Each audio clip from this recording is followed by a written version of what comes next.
Internet a envahi nos existences et avec Internet, le virtuel. Au point que beaucoup d'enfants, même d'adolescents, ne distinguent plus ce qui est de l'ordre du réel et justement du virtuel. Je commencerai cet exposé sur Calderón par un passage qui se trouve tout à fait au début des lettres luthériennes de Pasolini,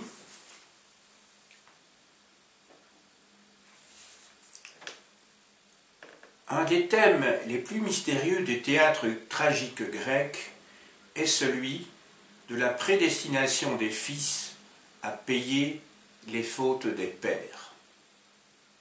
Il importe peu que les fils soient bons, innocents, pieux. Si leurs pères ont péché, ils doivent être punis.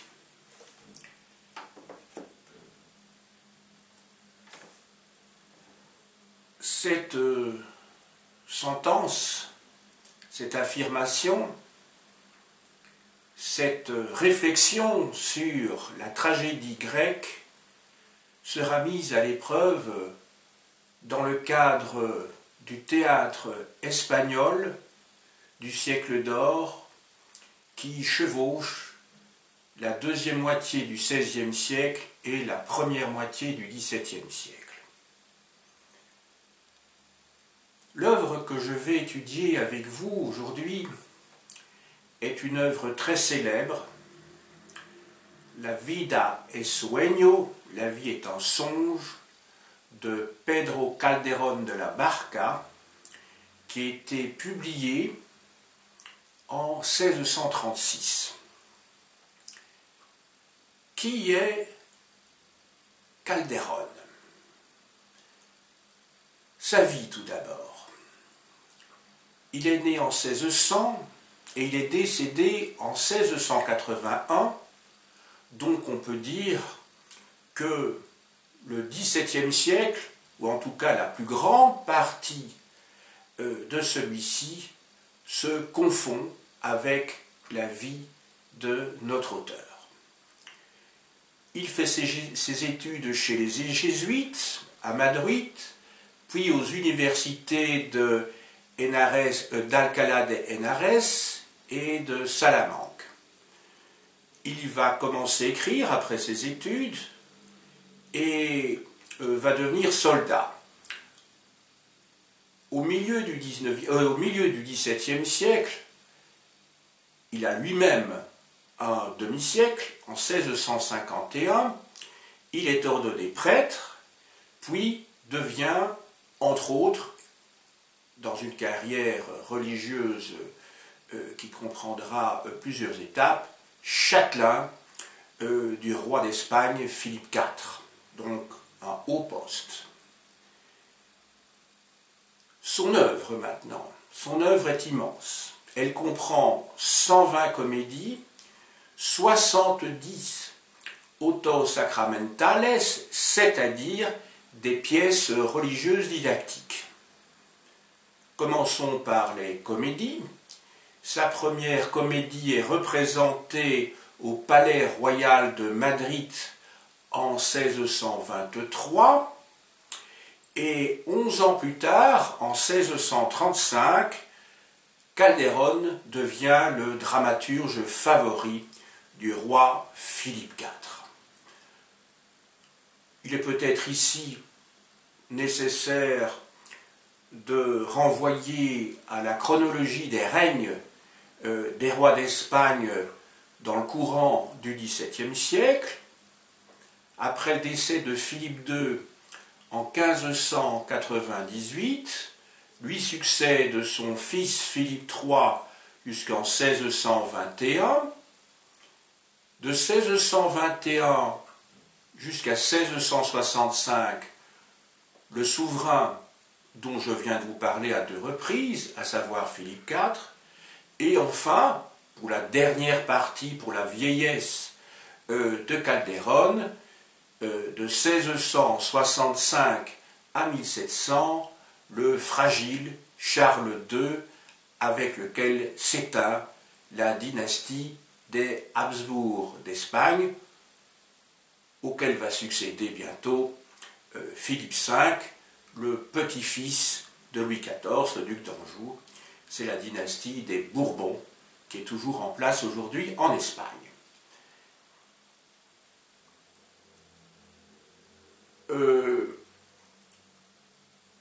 La vie est en songe, donc la vida es sueño de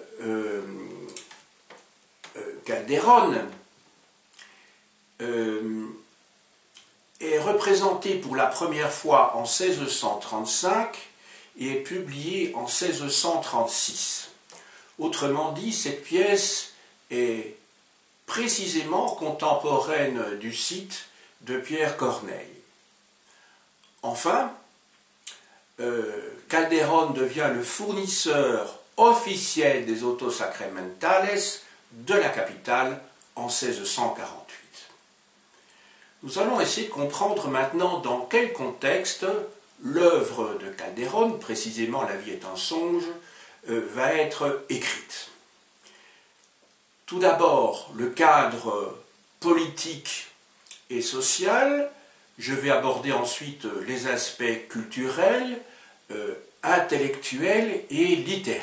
Je commence donc par les aspects politiques dont l'héritage se retrouve dans l'Espagne du Moyen-Âge, puisqu'à cette époque-là, l'Espagne, ou plutôt les Espagnes, sont très occupées par la Reconquista sur les musulmans, puisque c'est grosso modo entre le XIe et le XVe siècle, avec une phase de repos à partir de la deuxième moitié du XIIIe siècle, je dirais jusqu'au XVe siècle, que se produit ce phénomène donc de reconquête des territoires qui avaient été conquis par les musulmans à partir de 712, c'est-à-dire la bataille comment dirais-je, qui avait opposé d'une part donc Tariq aux Visigoths et qui va conduire à la disparition du royaume de Tolède, puisque telle était la capitale des Visigoths qui étaient des chrétiens. Pendant le Moyen-Âge, et pendant la deuxième partie du Moyen-Âge, le politique et le religieux sont étroitement liés. Il y a une alliance étroite entre le trône et l'autel, ces deux institutions se soutenant mutuellement. Cet héritage est très présent dans la deuxième moitié du XVIe siècle et au XVIIe siècle, et va constituer donc cette toile de fond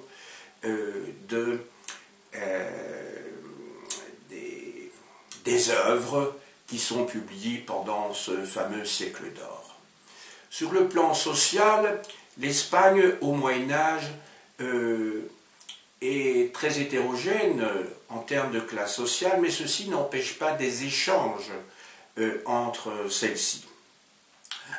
La Reconquista va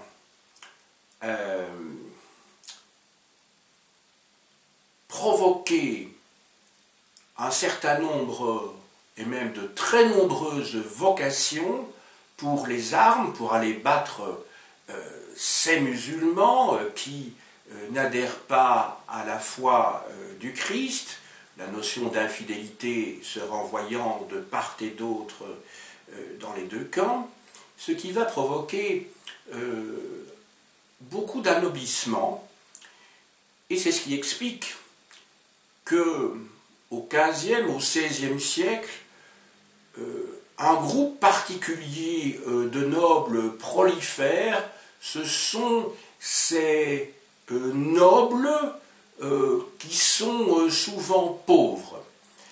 Pensez en particulier, bien entendu, au fameux Don Quichotte de Cervantes.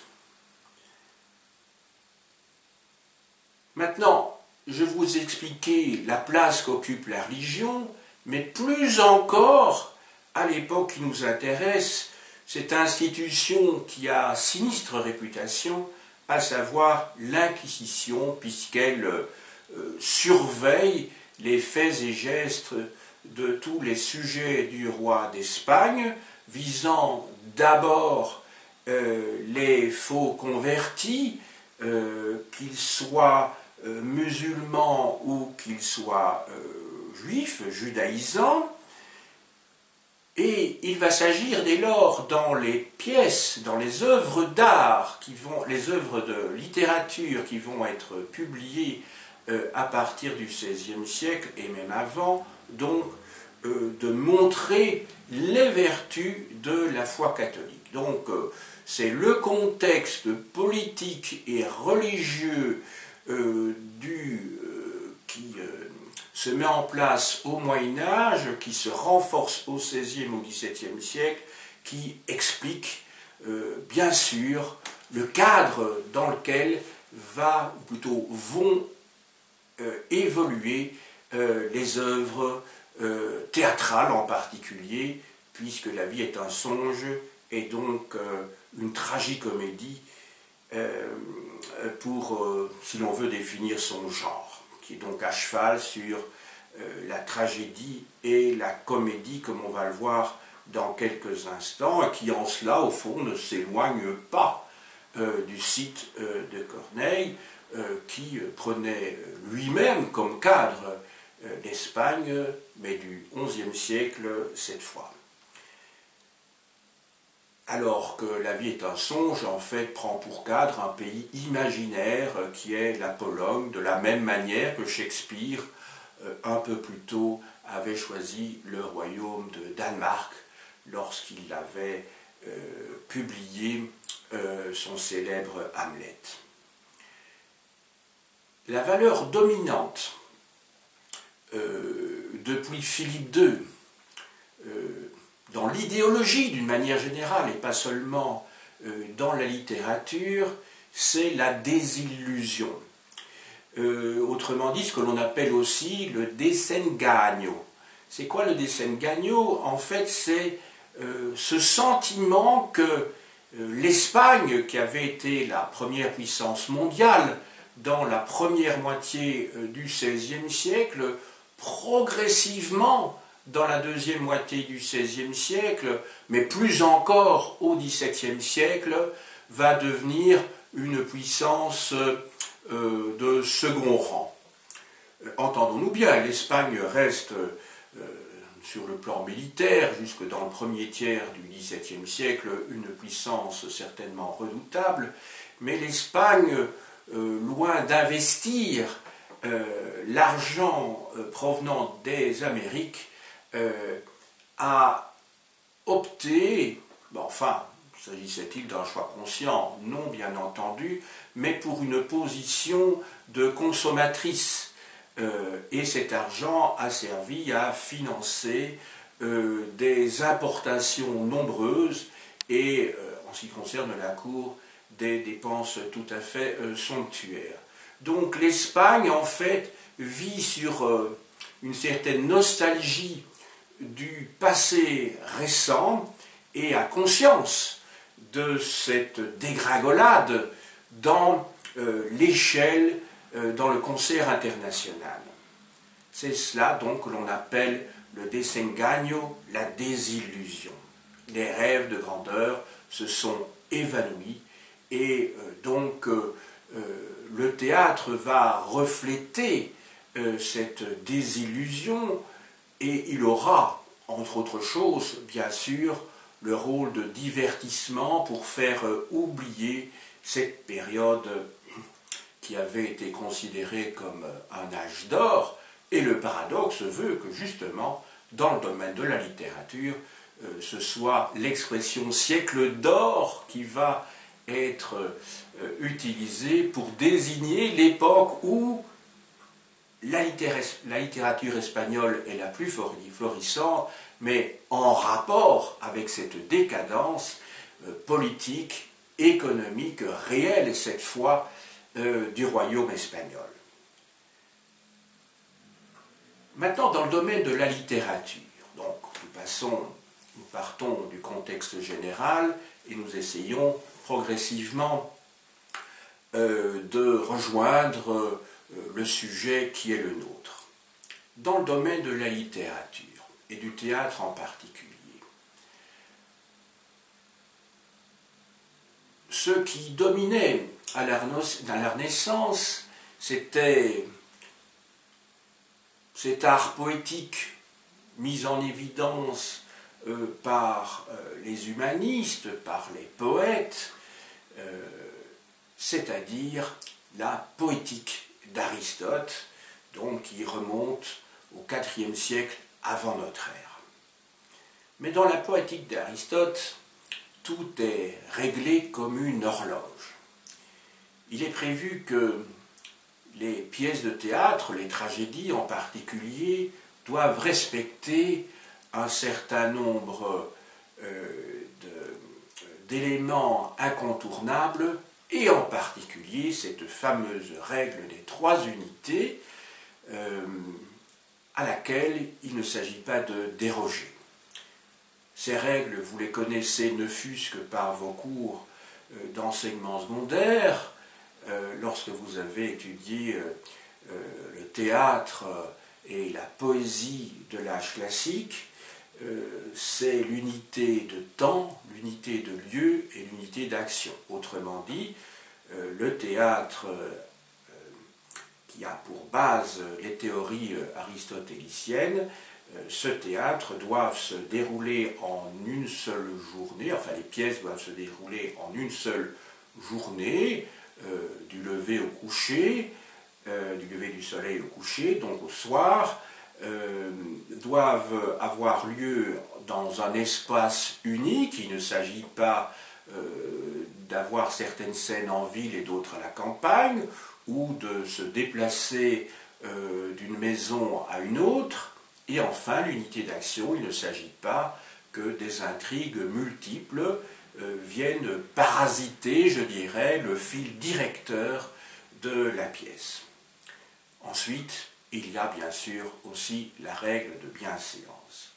Or, dans le théâtre tel qu'il est codifié par un des prédécesseurs de Calderón, qui est Lope de Vega, dans son art poétique, là, au contraire, il n'y a ni unité de temps, ni unité de lieu, ni unité d'action. Les intrigues sont multiples et la règle de bienséance n'est pas respectée. Il y a donc mélange des genres, comédie et tragédie, mélange des maîtres, je parle donc ici des unités de mesure des vers en poésie, il y a 3 actes également. Souvenez-vous qu'au XVIIe siècle, vous avez certainement appris qu'une pièce classique comprend 5 actes, avec le nœud de l'intrigue qui se situe à l'acte 4 et le dénouement à l'acte 5. Ici, il y a donc 3 actes dans la codification de Lope de Vega. Voyons maintenant comment cette codification et les principes que je viens de vous révéler ont pu être mis en œuvre dans la pièce que nous allons étudier maintenant, à savoir La vie est un songe. Je vais commencer par analyser l'œuvre en faisant d'abord un petit résumé, en indiquant quelle est la structure de la pièce, et puis va venir le moment de l'interprétation avec un accent mis sur une approche psychanalytique dans le conflit qui oppose le héros principal à son père, et enfin, plus particulièrement, j'analyserai un texte célèbre c'est le réveil du héros, à savoir Sigismond, prince de Pologne. Je commence donc par un petit résumé de la pièce qui va vous permettre d'y voir un petit peu plus clair. Cette pièce comprend donc 3 actes. Il y a 3 journées qui vont se succéder. Lors de la première journée, nous voyons en fait 2 personnages qui, à savoir Ressort et d'autre part son serviteur, Clavin, qui voit une tour isolée. Ils pénètrent dans cette tour, ils vont être rapidement enfermés parce que cet endroit est un lieu interdit.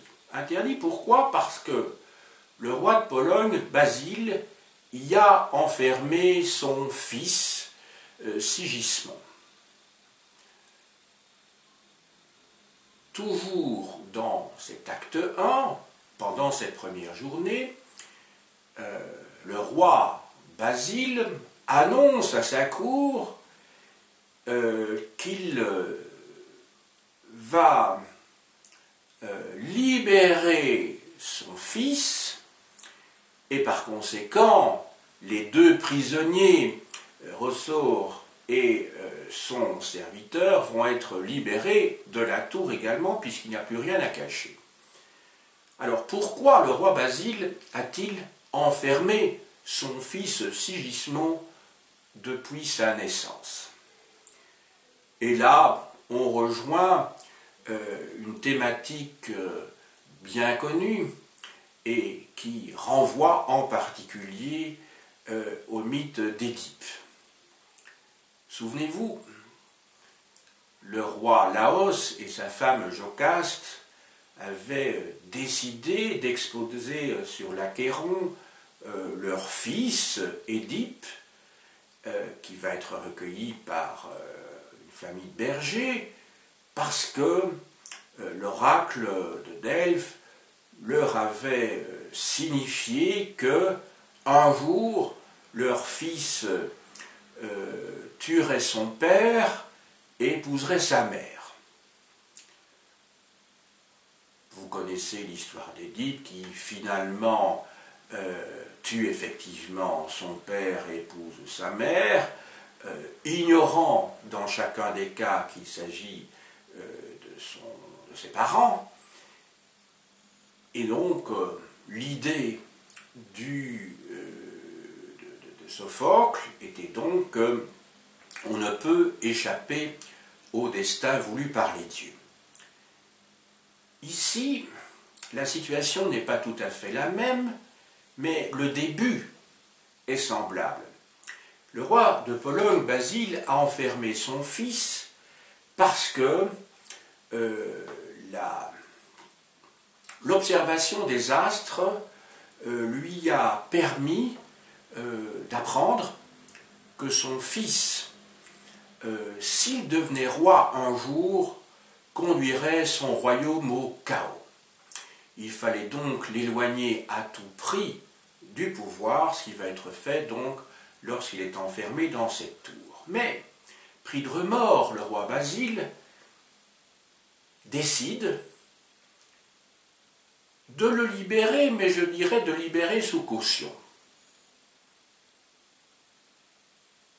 Voulant faire l'épreuve, l'expérience de ce qui se passerait s'il était au pouvoir. Donc il veut laisser une chance à son fils Sigismond de réfuter, mais inconsciemment, puisqu'il n'est pas au courant de cette observation astrale, de réfuter donc le destin qui lui est promis. Ça, c'est ce qui se passe donc dans l'acte 1, dans le courant de la première journée. Dans le courant de la seconde journée, Sigismond, donc le fils de Basile, est libéré, mais dès qu'il apprend qu'il est roi de Pologne, il devient furieux. Ce qui conduit très rapidement le roi Basile à décider de l'enfermer à nouveau. Mais c'est à partir de ce moment-là, donc dès l'acte 2, que se produit une véritable métamorphose dans le chef de Sigismond. Car c'est à ce moment-là qu'il prend conscience de la sagesse. Il avait été convenu que lorsqu'il allait sortir de sa prison, on lui ferait croire qu'il est dans un rêve, puisqu'il avait été drogué. Et lorsqu'il revient dans sa prison, eh bien on lui dit, vous n'avez fait que rêver. Et là, on voit effectivement la raison du titre du livre. Vous remarquez que dans le livre, plutôt le titre du livre, établit une équivalence entre vie et songe. Je vais revenir sur tout ceci lorsqu'il sera question d'interprétation.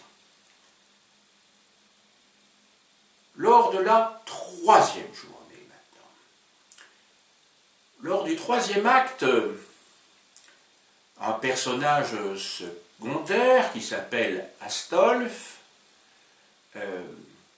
est désigné par, il est duc de Moscovie, est désigné donc par Basile comme étant, puisque Sigismond ne le convient pas manifestement, comme étant l'héritier du royaume de Pologne.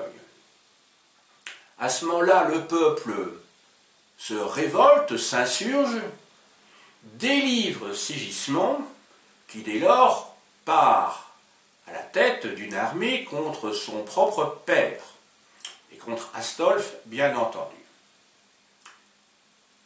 Et également contre Clotalde, qui était son geôlier et précepteur dans la tour prison.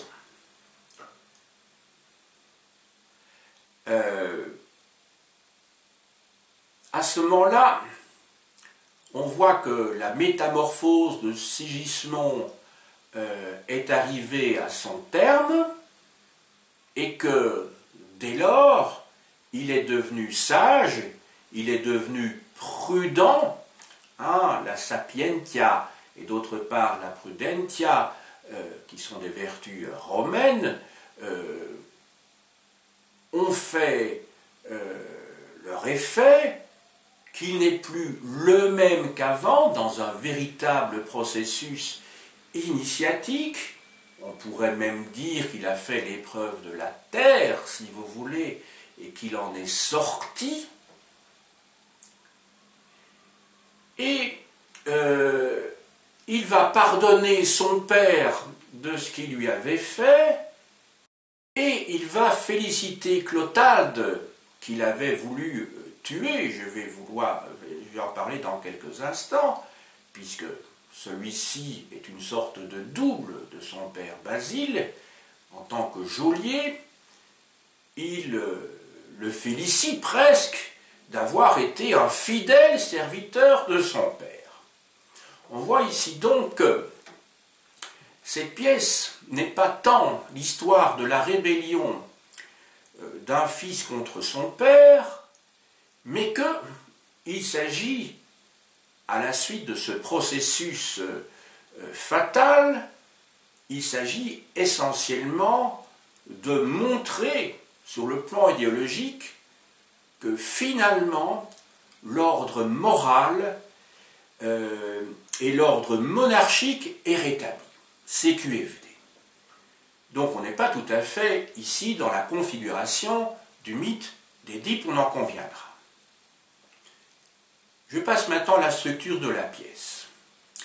Dans cette pièce, il y a deux intrigues. Je rappelle que nous ne sommes pas dans le théâtre classique tel qu'il est défini par Aristote et tel que l'Académie française va le rappeler et qui conduira à cette fameuse querelle du Cid, qui était une tragicomédie et qui va voir la victoire du classicisme qui correspond à l'idéologie à ce moment-là royale de Louis XIII d'abord et ensuite de Louis XIV.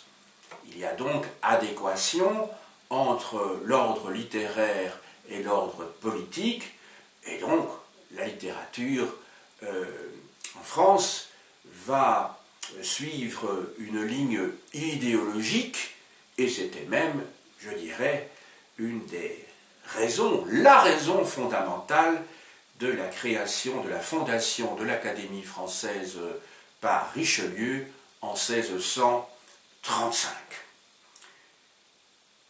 Deux intrigues donc dans la pièce qui nous intéresse ici, deux intrigues distinctes. La première, c'est celle que j'étudie avec vous, c'est celle qui est le destin d'un prince captif. Parallèlement à cette intrigue, mais il s'agit d'une intrigue secondaire, il est question de l'honneur perdu de Rossour. Vous vous souvenez de ce personnage qui est entré de manière inopinée avec son serviteur dans la tour où se trouvait enfermé Sigismond. Rossour, en fait, qui, au début de la pièce, semble être un homme, puisque ce personnage est habillé en homme, et qui va se révéler, en fait, être une femme, dont l'honneur a été bafoué par le duc de Moscovie, déjà cité, Astolphe, puisqu'il est en train de courtiser, à ce moment-là, sa cousine Étoile,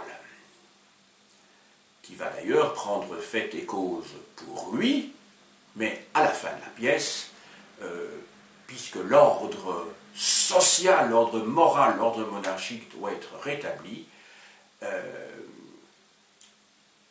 Étoile va être mariée à notre héros Sigismond, alors que Rossour va être marié à Astolphe, qui apparaît comme étant celui qu'il aimait depuis le début, puisqu'il portait un petit médaillon avec son portrait, alors qu'il était en train, excusez-moi l'expression, de draguer Étoile. Je vous avais dit dans mon introduction que j'essaierais d'approcher avec les lunettes du psychanalyste cette histoire.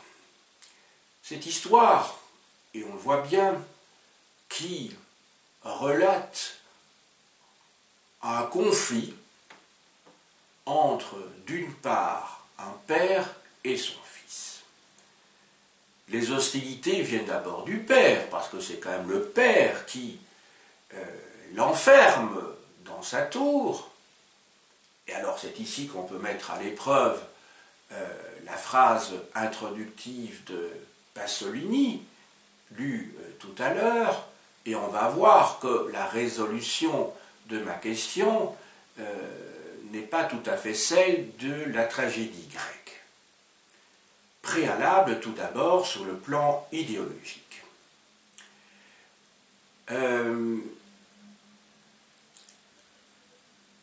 Dans l'idéologie de ce siècle d'or domine une conception du monde qui symbolise l'opposition entre, d'une part, les notions d'ordre et d'autre part de désordre.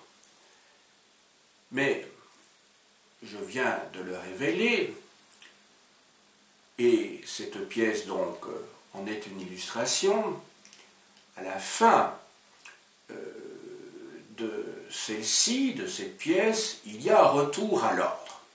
Ça, c'est donc l'idéologie politique qui domine dans la littérature. Maintenant, si on s'intéresse aux aspects psychologiques, avec une visée d'interprétation psychanalytique. On peut voir que la rébellion du fils pourrait s'expliquer, mais à ce sujet-là il faut être très prudent lorsque l'on fait de la psychohistoire, par un événement réel. Mais la psychanalyse ne s'intéresse pas tellement aux événements réels que la manière dont ils ont été perçus et vécus par le sujet. Dans la vie de Calderon, effectivement, il y a deux éléments au moins, mais le second concerne la seconde intrigue, qui relèvent directement du conflit édipien. En effet, le testament du père de Calderon révèle qu'il avait eu un fils illégitime et qu'il l'avait déshérité, parce qu'il considérait que son attitude, son comportement était tout à fait indigne. Lui-même, ce fils indigne, aurait eu des relations incestueuses avec la fille, puisqu'il s'agit de demi-frère et de demi-sœur, ici avec la fille légitime du père de Calderon, et ce qui expliquerait cet élément-là, la relation, comment dirais-je, cachée entre Rossour et Clodoald, donc le geôlier de Sigismond, qui ne se reconnaissent pas dans la tour, mais il apparaît bien à la fin de la pièce de théâtre qu'elle est sa fille, et l'ordre moral est bien rétabli, puisqu'elle épouse donc Astolphe, le duc de Moscovie, qui était le prétendant attitré, présomptif à la succession de Basile, roi de Pologne, suite au comportement furieux que Sigismond avait eu lors de sa première libération par Basile, et non pas donc celle, la libération par le peuple, qui va lui donner une légitimité évidemment beaucoup plus grande, puisqu'il s'agit d'une souveraineté qui n'est plus seulement une souveraineté héréditaire, mais celle-ci compte, bien entendu, vous pensez bien, dans l'Espagne monarchique du XVIIe siècle, mais qui est encore renforcée par l'assentiment populaire.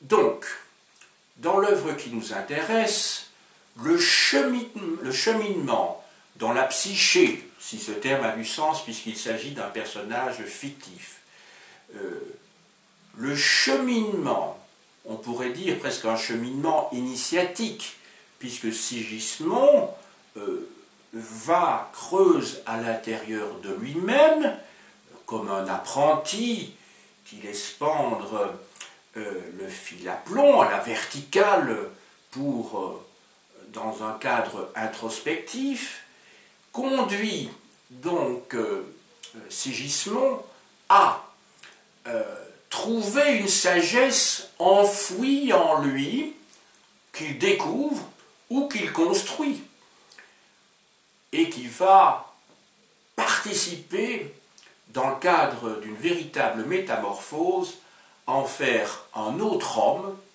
à quitter les oripeaux du vieil homme et à devenir donc un homme nouveau. Laissant dans cette prison, dans cette tombe, ce personnage qui n'est plus le sien, mais qu'il avait condamné à être vraisemblablement de la même manière que Édipe avait, par le comportement de ses parents, été conduit à tuer inconsciemment son père et épouser sa mère. Le déclencheur du fantasme du meurtre du père est lié, et ceci est très important, il faut le souligner, à l'éloignement du trône. Sigismond prend conscience qu'il est éloigné du trône parce qu'on lui dit qu'il est, parce qu'il a été pendant quelques instants, pendant une journée en tout cas, roi de Pologne, on lui dit qu'il n'a fait qu'un rêve, mais enfin, et on va réfléchir à partir des extraits que je vais vous lire sur ce sentiment de perception de la réalité dans le rêve, justement. Pensez bien au titre de l'ouvrage. La vie est un songe. Il y a donc une équation, une équivalence entre les deux termes. Mais, comme toujours, lorsqu'il y a un conflit et que le fils a une attitude ambivalente vis-à-vis du père, sentiment d'amour et de haine en même temps, et que de plus, il ne veut pas ou il ne peut pas l'affronter immédiatement, ce sentiment, cette volonté de meurtre se reporte sur le fidèle serviteur de Basile qui est Clotalde. Je vais vous lire trois de ces passages. Donc, tout d'abord, alors il faut que je les retrouve. Alors, tout d'abord, celui-ci. Alors, il se trouve donc au vers 1310, 1311. Je le lis d'abord en français, puis j'en donne le texte originel en espagnol. C'est Sigismond, donc, qui s'adresse à Clotalde, son geôlier. Tu as trahi la loi, adulé le roi, et tu t'es montré cruel envers moi. Aussi, le roi, la loi et moi, au milieu de ces cruels malheurs, nous te condamnons à mourir de même. On voit bien dans quelle partie de la pièce nous nous trouvons ici. En espagnol, et je ne lis que vraiment la fin où s'exprime cette volonté de meurtre de Clotalde, qui n'est rien d'autre qu'un substitut de l'image du père lui-même, Sigismond, te condenan aque mueras a mis manos. On peut retrouver également un passage intéressant. Alors, j'essaie de le retrouver. C'est pas toujours facile. Voilà. Alors, il s'agit ici du vers 2066 et du vers 2067. Je le lis d'abord en français. Donc ici, c'est Sigismond qui s'adresse à son père Basile, mais il n'exprime pas directement cette idée de meurtre. Il ne porte pas directement cette idée de meurtre sur son père, mais à nouveau sur Clotalde. Donc Sigismond, il parle dans un demi-sommeil, dit « Généreux est le prince qui châtie les tyrans. Meurt Clotalde entre mes mains. » Donc on retrouve la même idée que tout à l'heure. « Et que mon père baise mes pieds. » Ça donne en espagnol, donc en castillan, « Muera Clotaldo a mis manos, bese mi padre mis pies. » Et enfin, un dernier passage,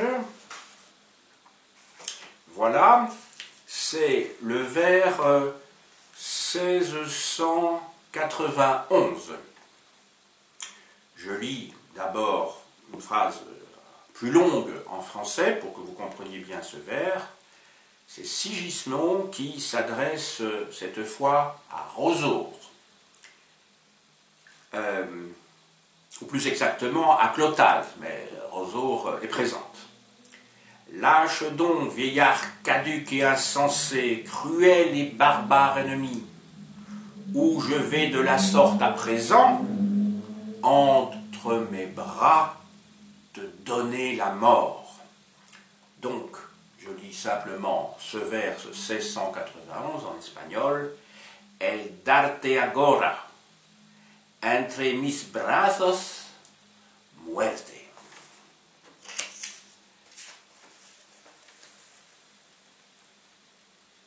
Dans le complexe d'Édipe, il y a une triangulation.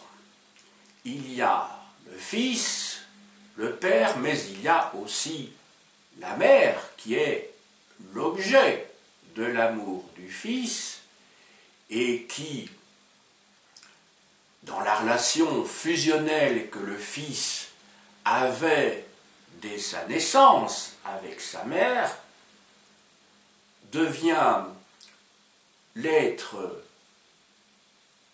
aimé, l'être avec lequel on formait un univers à soi-même,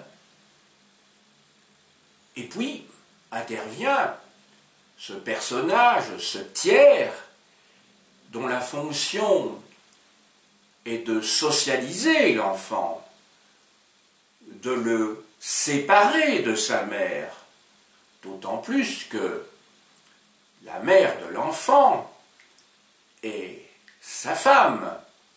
L'enfant s'en rend compte, et c'est la raison pour laquelle il veut tuer ce père qui l'empêche d'avoir une relation amoureuse avec sa maman.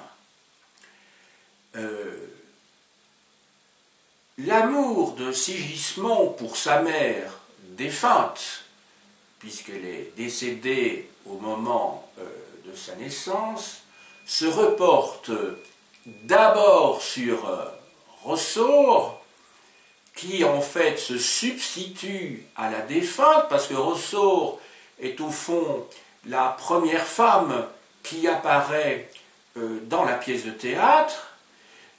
C'est elle qui va lui révéler ses origines, et c'est Rosaure également qui est la femme qui participe à l'insurrection avec Sigismond contre son père, contre Astolphe et contre également Étoile. Donc c'est la bonne mère Rosaure. Mais dans un souci, je dirais, de rétablissement de l'ordre, logiquement, cette relation incestueuse, mais sous une forme déguisée de Sigismond vis-à-vis de Rosaure, qui symbolise donc sa propre mère, va se reporter sur Étoile, ce qui permet un retour à la morale, donc en détournant Sigismond de son amour incestueux vis-à-vis de Rosaure, comme je le disais il y a quelques minutes. Maintenant, nous allons analyser un passage de texte qui est particulièrement intéressant et célèbre, c'est le réveil de Sigismond, puisque c'est à ce moment-là que se situe véritablement le nœud de la tragédie. Je vais aborder ici deux points. Dans un premier temps, les étapes du processus qui se produit dans le courant de la pièce, et ensuite, on va voir quelle interprétation on va pouvoir en donner. Dans les deux cas, je vais lire des extraits, comme je l'ai fait précédemment, puisque c'est évidemment à partir de ce texte que l'on peut formuler des hypothèses quant à la logique conscientes et inconscientes qui président à l'élaboration de l'écriture de cette tragédie. Donc tout d'abord, les étapes du processus. Il y a deux étapes.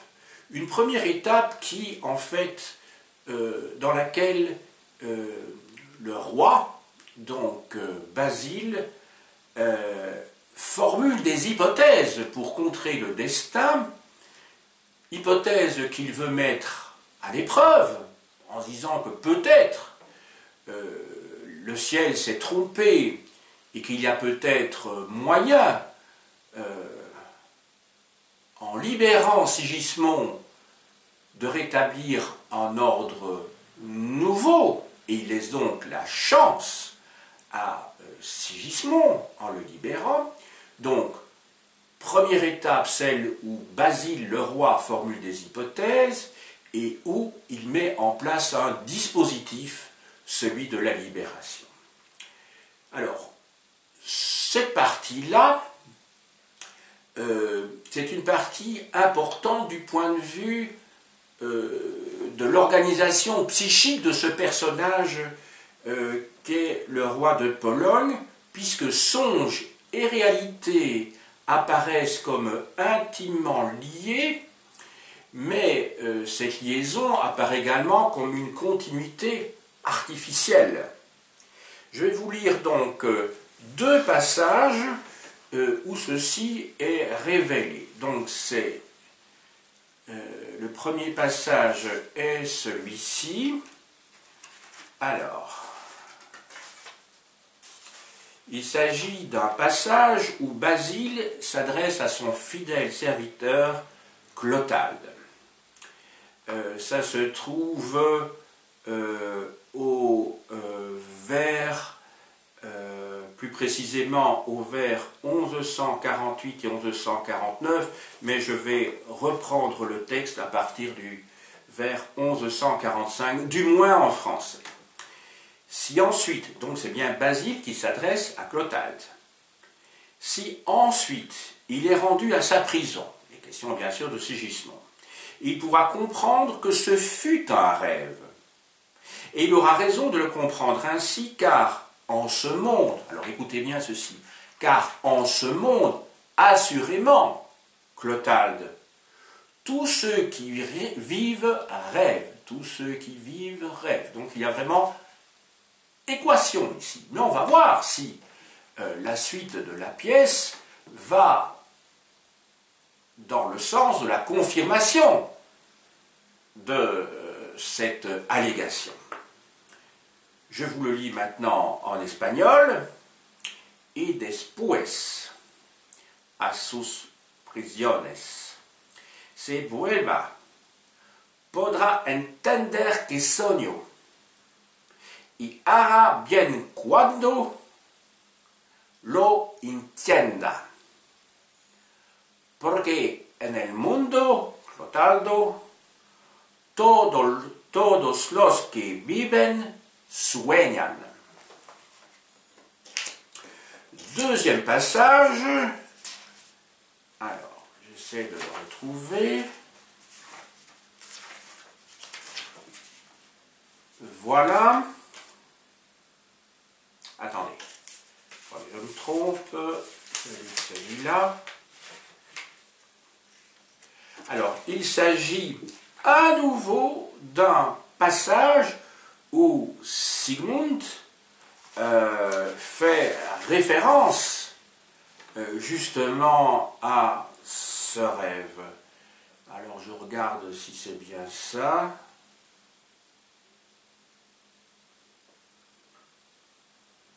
Voilà. Alors là, c'est Sigismond qui s'adresse à Clotalde. Donc, il est en fait dans l'hypothèse dans laquelle le place son père Basile, c'est-à-dire l'hypothèse comme quoi la vie est un songe.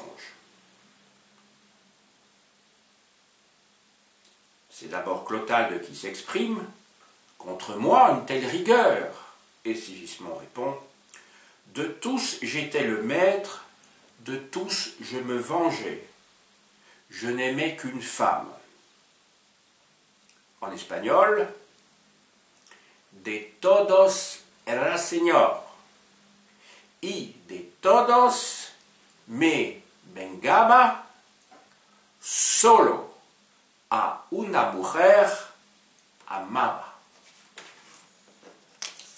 Maintenant, nous passons à la métamorphose de Sigismond.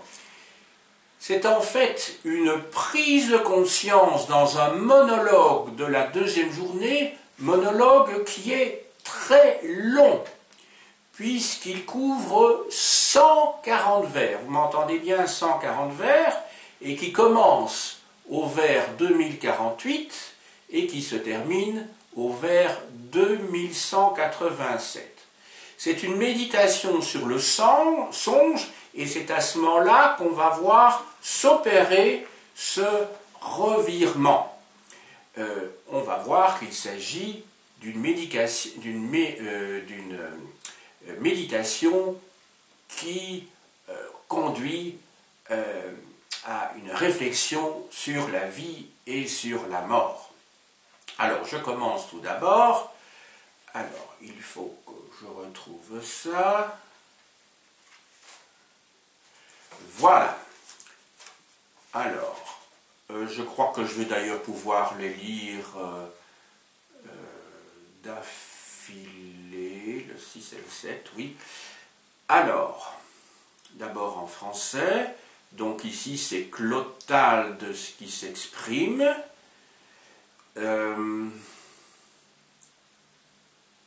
Sigismond d'honorer alors celui qui s'est donné tant de mal, pour t'élever même en songe, en effet, ce n'est jamais en vain que l'on pratique le bien. Cela est vrai, eh bien, réprimons alors ce naturel sauvage, cette furie, cette ambition, au cas où nous aurions un songe à nouveau. Donc on voit comment la métamorphose se produit ici. Alors, ceci donne en espagnol que aún en sueños non se pierde el hacer bien. Es verdad, pues reprimamos esta fiera condición, esta furia, esta ambición, por si alguna vez soñamos.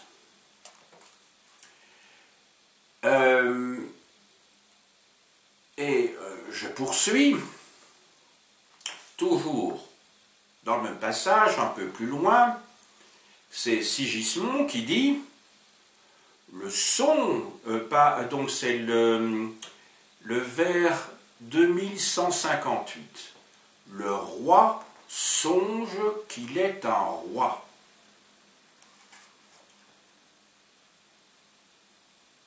Alors, sueña el rey que es rey.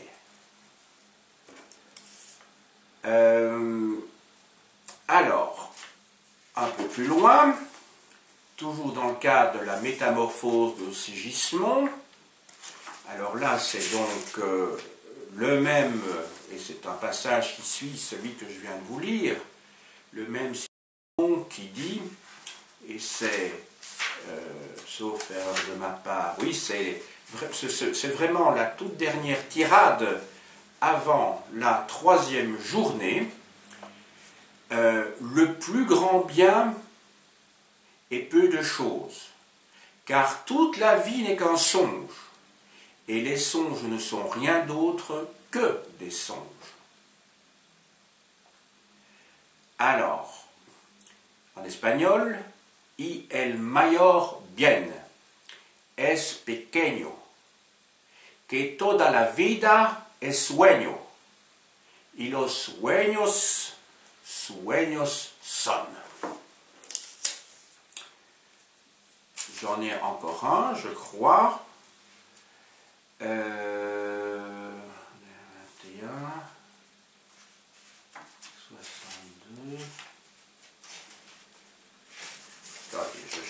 marche.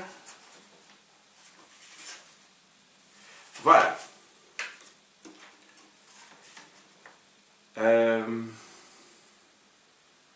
Le roi gouverne, et cette majesté seulement empruntée s'inscrit dans le vent, et la mort en cendre la change. On voit la référence ici à la mort. Donc c'est au vers 2162, 2162-2164. En espagnol, este esplauso que recibe prestado en el viento escribe, y en cenizas le convierte la muerte, y desdicha fuerte.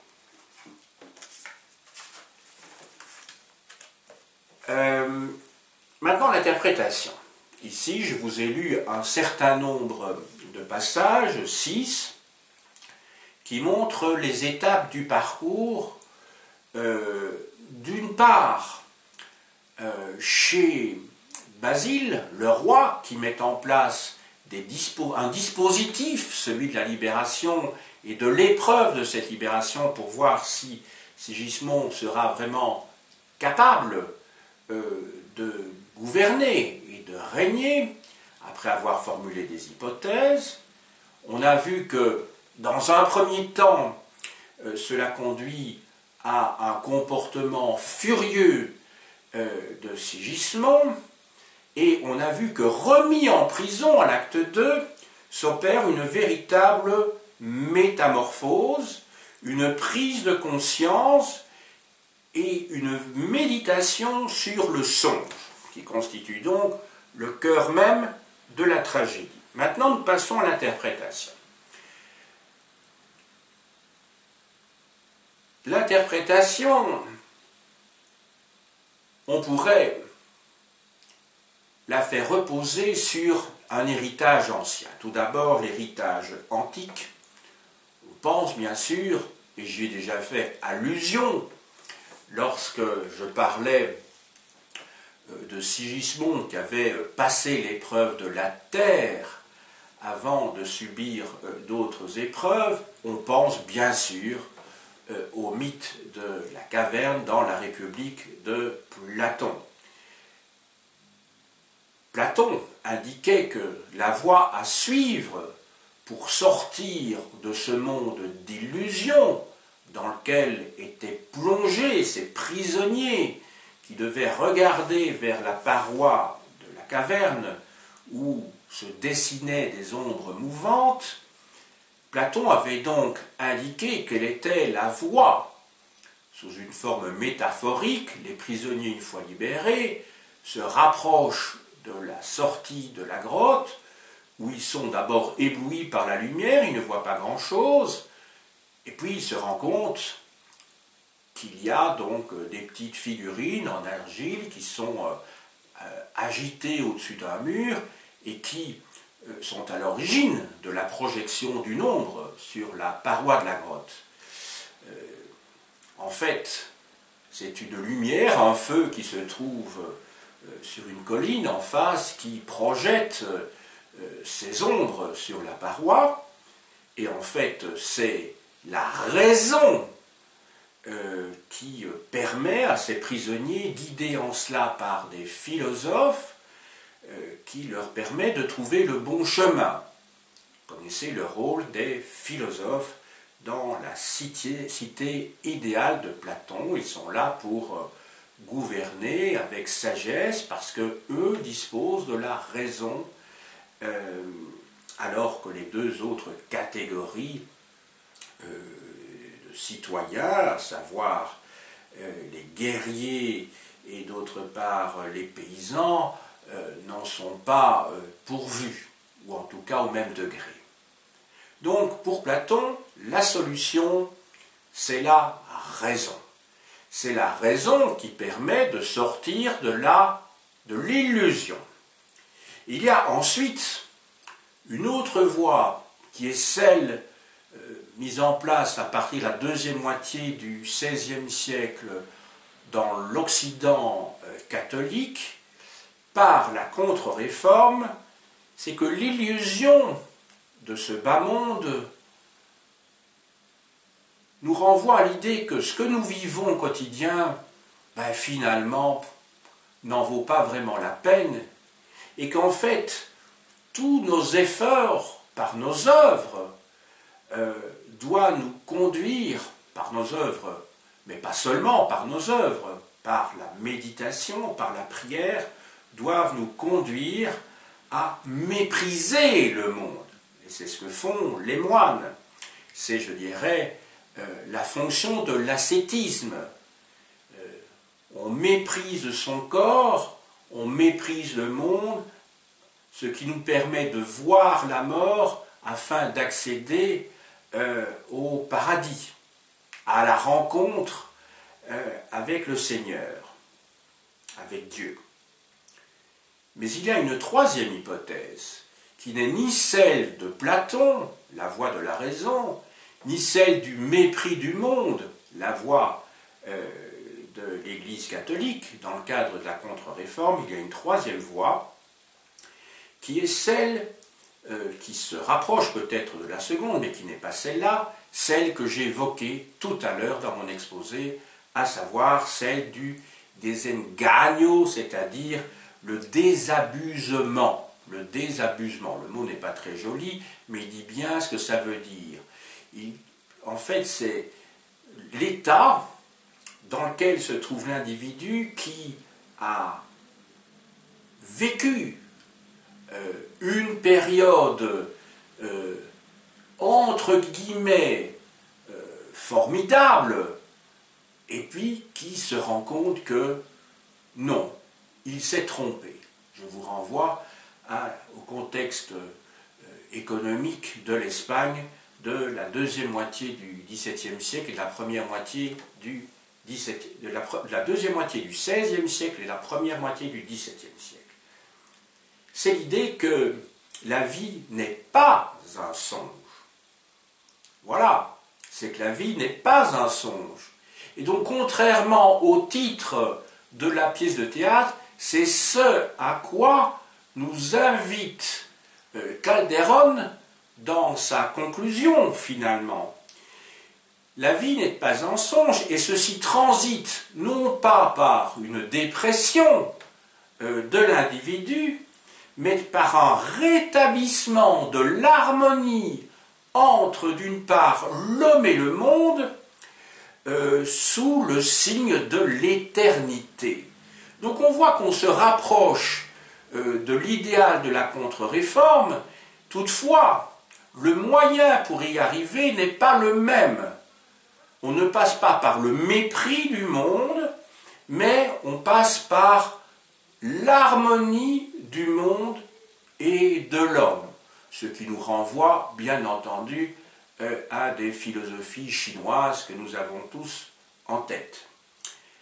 Autrement dit, l'émancipation, parce qu'il s'agit bien d'une tragédie de l'émancipation dans cette pièce de théâtre, cette émancipation se produit en renonçant à la violence. On a vu que Sigismond devient un sage grâce au libre arbitre. Donc vous voyez que ici, la liberté, mais aussi la raison intervient.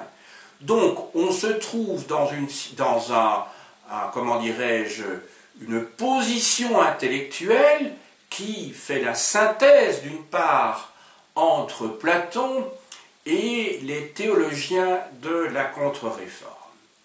Je vais essayer de retrouver, je crois que c'est tout à la fin, un passage que l'on pourra peut-être trouver ambigu, mais qui illustre ce que je viens de dire. Ce sont donc les tout derniers vers de La vie est un songe. Quand bien même il n'en serait rien, c'est Sigismond qui parle, il suffit que ce soit un songe, car c'est ainsi que j'ai appris que tout le bonheur de ce monde, à la fin, passe comme un songe. Ah, vous voyez, c'est comme un songe. Et je vais, Donc vous voyez bien, on passe ici, hein, voilà, vous connaissez les figures de style, la comparaison d'une part, la métaphore de l'autre. On passe ici de la métaphore à la comparaison, comme un songe. Et je veux en tirer profit durant le temps qu'il durera, demandant pardon de nos fautes, car le pardon est bien le propre des cœurs nobles et généreux. Voilà. Il y a ici, au bout de cette métamorphose, comme une sorte de rédemption, et peut-être que l'on rejoint un tout petit peu les premières lignes que je vous ai lues tout à l'heure, qui se trouvaient au début des lettres luthériennes de Calderon, mais sous un angle tout à fait différent, qui est ici optimiste. Les fils peuvent progresser dans leur chemin après s'être opposés à leur père, dans le cadre de ce conflit édipien que nous avons analysé, mais en les dépassant, en essayant de ne pas être les mêmes, mais en essayant d'être autres que leur père, même s'ils reprennent dans ce processus un certain nombre d'éléments qui leur permettent de s'identifier partiellement au père. On est donc bien dans une situation, je dirais, de synthèse. Je vous lis le passage en espagnol, uniquement pour la partie qui me semble essentielle, au vers 3312 et 3314. Pues así llegue a saber que toda la dicha humana, en fin, pasa como un sueño. Quelques ouvrages comme d'habitude. Alors,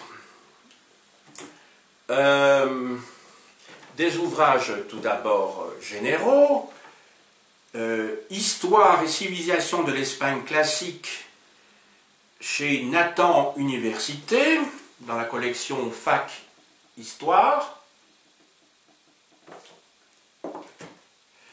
L'homme espagnol Bartolomé Benassar, attitude et mentalité du XVIe au XIXe siècle, chez Hachette.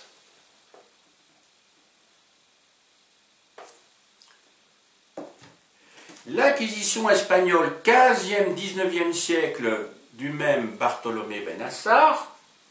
Vous voyez que cet auteur est essentiel pour comprendre l'histoire moderne, donc du XVIe au XVIIIe siècle de l'Espagne. Il est d'ailleurs l'auteur aussi chez Fayard d'une grosse histoire de l'Espagne. Un siècle d'or espagnol, du même auteur, chez Lafon.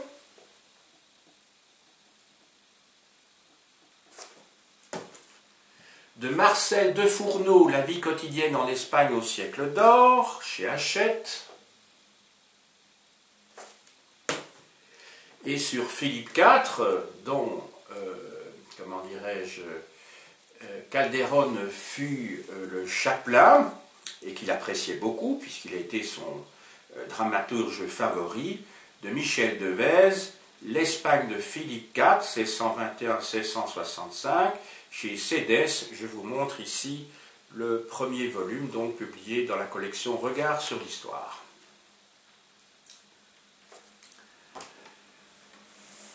Alors, quelques ouvrages pour vous aider à aborder,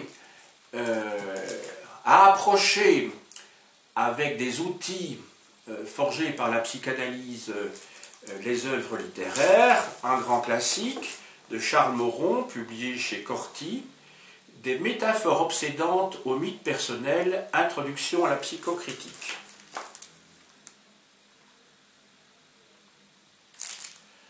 Du même auteur, publié cette fois chez Offris, L'inconscient dans l'œuvre et la vie de Racine.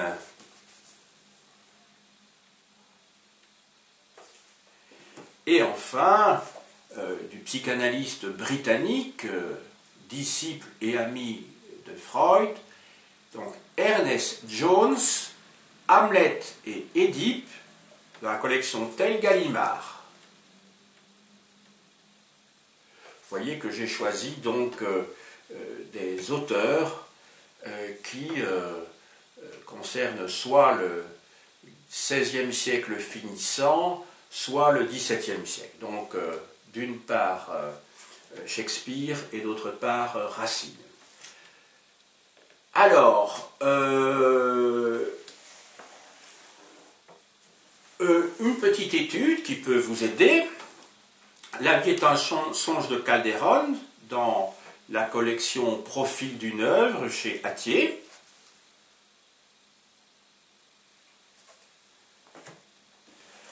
Et maintenant quelques œuvres du siècle d'or, quelques grands classiques dans la collection Bilingue. Oui, je ne vous avais peut-être pas montré à laquelle édition je me référais. Donc c'était La vie est un songe de Calderon dans la collection Aubier-Montaigne, collection Bilingue, avec dans cette collection toujours une introduction qui vient à point. Du même Calderon, l'Alcade de Zalamea, toujours la même collection donc. De Tirso de Molina, l'abuseur de Séville, histoire de Don Juan, qui a été repris de multiples reprises, entre autres par Molière, par Lorenzo da Ponte et Mozart, par Eichendorff. Lope de Vega, vous vous souvenez, c'est celui qui a écrit un art poétique indiquant aux auteurs espagnols quelles étaient les règles de la tragédie espagnole, Fuente Ovejuna. Alors ça, j'espère un jour pouvoir l'analyser avec vous aussi. C'est l'histoire d'une révolte dans une ville qui est très intéressante pour un historien que je suis. Alors, de Garcilaso de la Vega, poème. Bien sûr, le Don Quichotte de Cervantes. Je vous montre ici le tome 1 en Garnier-Flammarion. Et enfin, pour terminer du même auteur, le mariage trompeur et colloque des chiens. Tous ces ouvrages, donc, ont été écrits par des auteurs qui appartiennent au siècle d'or. Je vous rappelle que le siècle d'or s'étend entre 1550 et 1650 pour donner des dates rondes. Donc, en gros, sur la deuxième moitié du XVIe siècle et la première moitié du XVIIe siècle. J'ai dit